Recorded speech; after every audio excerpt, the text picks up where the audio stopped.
Okay, the last thing we're going to talk about here in thermodynamics lecture 3 here is going to be temperature, and I think you've been waiting for temperature because when you think of thermo, you think of temperature. Okay, and temperature deals with the idea of thermal equilibrium.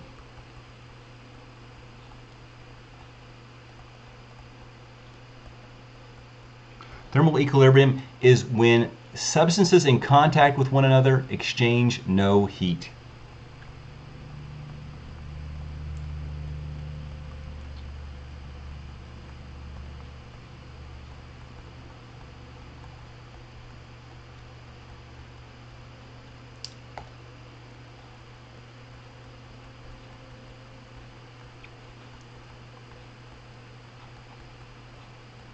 Okay, so if we're looking at everything in this room should be about the same temperature. It's been sitting here for a while. It's in equilibrium. We know what our idea here is, that heat flows from hot objects to cold objects, from high temperature objects to cold temperature objects. Wherever there's a temperature gradient or a delta T, temperature flows until it can't go anymore, until they're at equilibrium, and then it stops. Okay, that's what happens. Hot heat always goes towards something that is colder than that.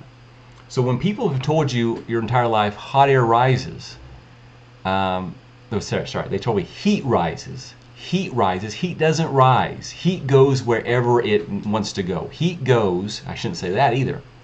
Rewind everything there.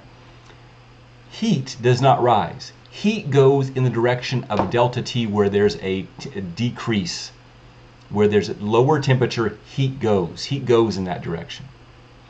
When the hot air rises because of buoyancy, you heat up air, air changes the density of that air, then that air rises. Okay, heat doesn't rise. Heat moves in the direction of temperature gradient, of a lower temperature gradient. Hot air rises because of a density change, okay, because of buoyancy, the buoyancy of that air. Now you see I'm using the word heat and I'm using the word temperature. Temperature is not heat.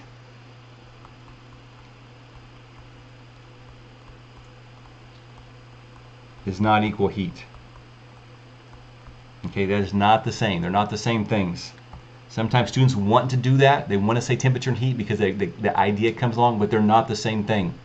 Okay, we're going to stress this later on. Temperature is not heat. In fact, I'll put a big rainbow around this. It is not heat at all. Okay. Now, what we do know is that the property of the property of a material that determines whether two objects are in equilibrium is the temperature.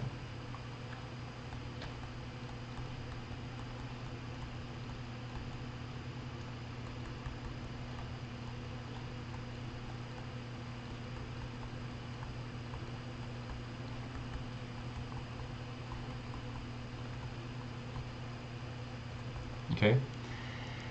And this leads us to one of the more quirky laws in thermo. The first one we're going to learn about is going to be called the zeroth law of thermodynamics.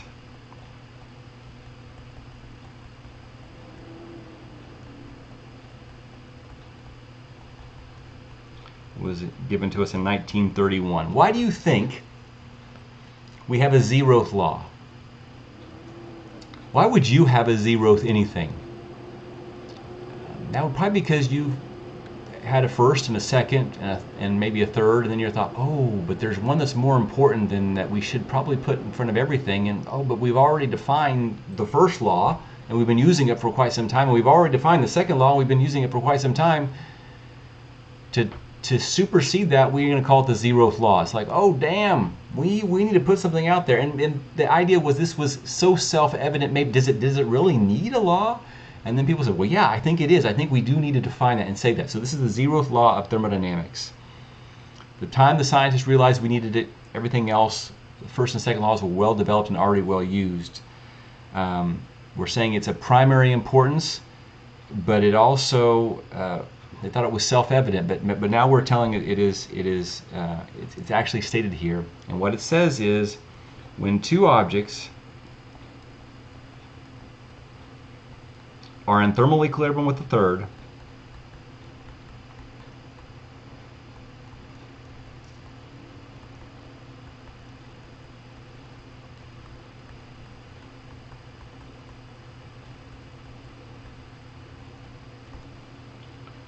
then they are in thermal equilibrium with each other.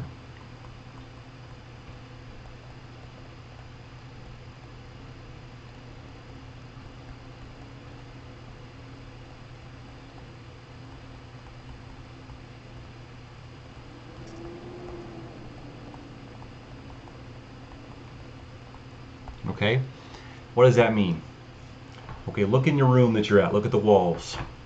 Okay, your walls are not touching each other.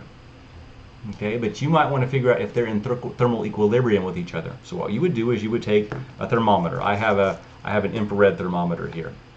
Okay, I turn it on and I'm going to go look and figure out this wall over to my side. It's 82.4 degrees. Whoa!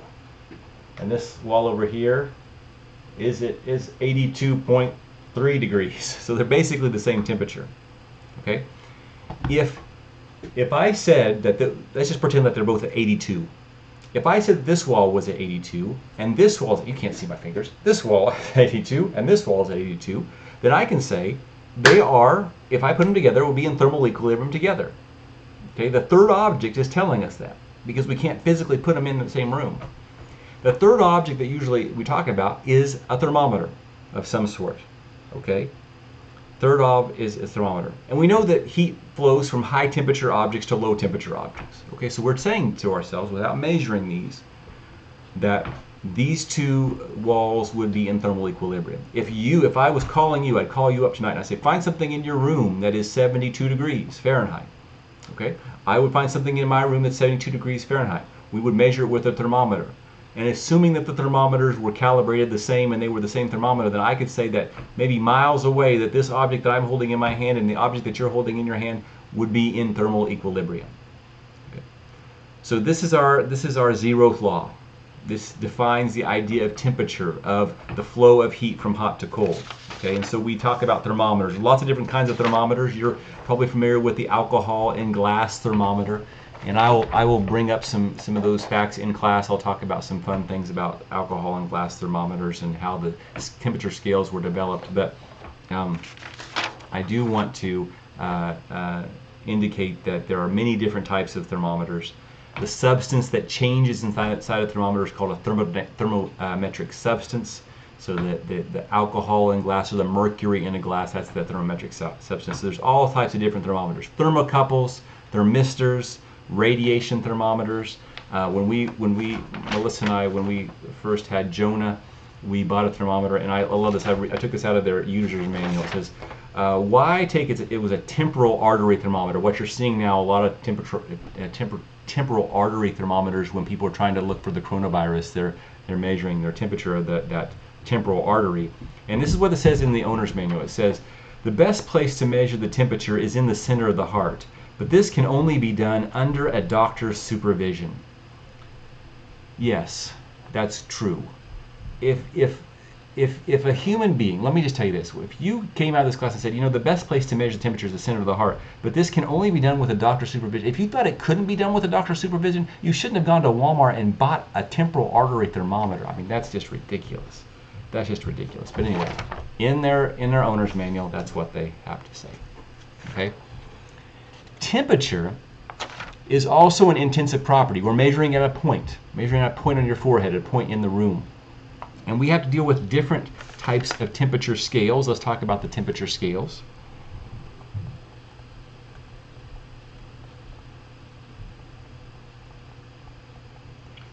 We have, for SI, we have the scale Celsius, degrees Celsius.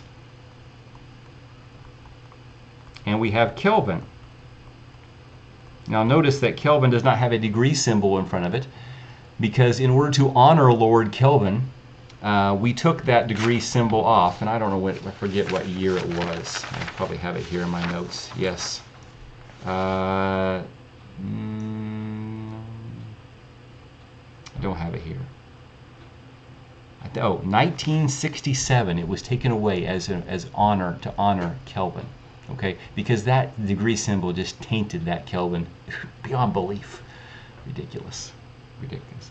Now, how do we convert from Celsius to Kelvin? Well, we could go to our, as you go to your document camera here, we can go here and say, look, here's our temperature scales. If we add 273.15, so plus 273.15, we can get from Celsius to Kelvin. Okay, I'm going to be okay at beginning. We're going to start with 273.05, but we can be move it. I go 273 plus 273 is what I'm going to do on required on your exams. But initially in Wiley Plus, they're probably going to look for you to do the 273.15. Okay, in English engineering units, we're going to have degrees Fahrenheit, which is fun to spell, F-A-H. R-E-N-H-E-I-T, and then we're going to have degree Rankine, R-A-N-K-I-N-E, and the convert between those two, we are going to add 459.67 degrees. Okay, what I'm going to say later on in this class is after the first couple weeks, go ahead and just use 460. That's what I do. I use 460. It's close enough. But to be exact, it's 459.67. And sometimes Wiley Plus wants to know those, get you to use all the units. Okay, here's the thing. In thermo, we are going to want to use Kelvin or Rankine. Oh, why did that change the font there? Did you see that change the color there? I don't know why it changed it that way, but I'm not gonna. I think what I did, let me see here. If I highlight this, here, and then I go to this pin, oh, there it did. Now it's all whacked out. Come on, Wanklin. No, now I got this pulling up. Oh, now I circled that. Heck, you're okay. You're okay with it. You can handle this. If you can't, you have bigger problems. We're going to deal with absolute. These are absolute scales. Now look what I've done. These are absolute scales. And thermo wants absolute scales.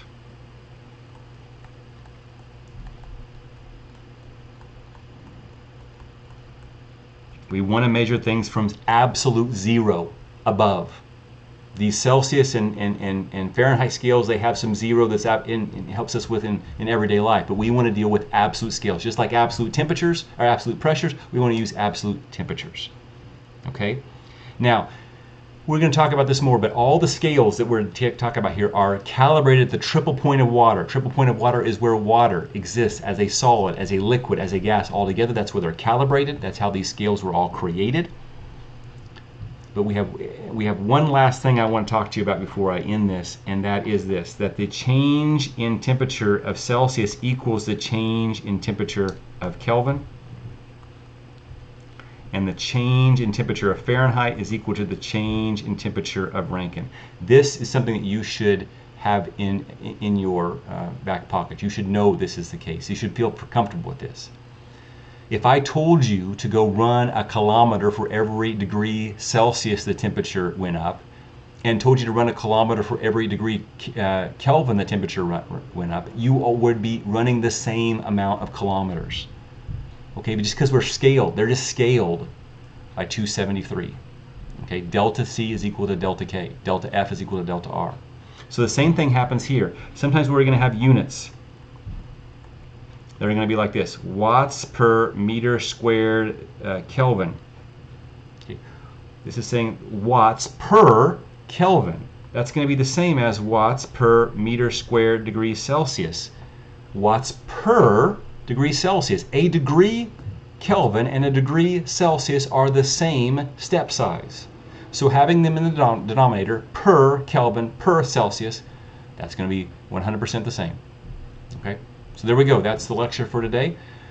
Enjoy your weekend, and we'll see you on Monday.